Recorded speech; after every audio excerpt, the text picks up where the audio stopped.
Nakaratamina Hoy pagkasawin ang kalin Kalyangan kaantuki Antay di zungza Hoy pabiyak ang kanzong Zaitig manapalaw Abyak ang bangin aking Zumokta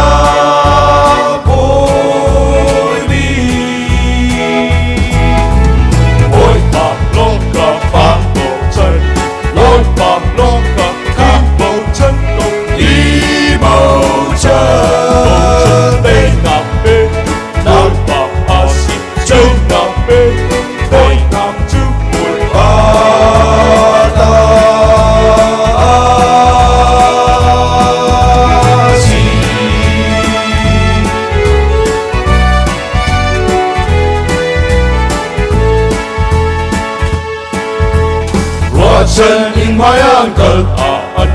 Anna bay đông bần lâu Ban lê theo ra năm xuôi Nạc ân ha dung ra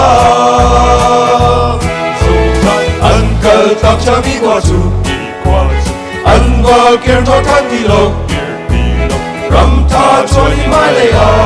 Có chân in uncle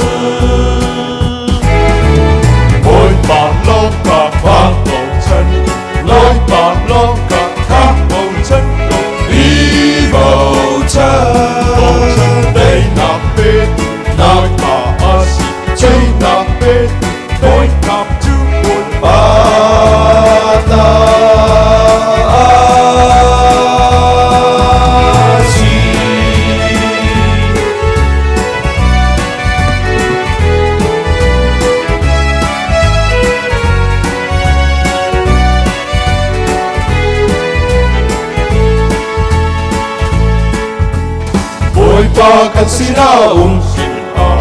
Abya kam kan sumachun Tilien ngan at pakolay Maya phong chinu Imcha indir chausi Day nam niya kan hakaw Kan minong sinamaw ka Chusana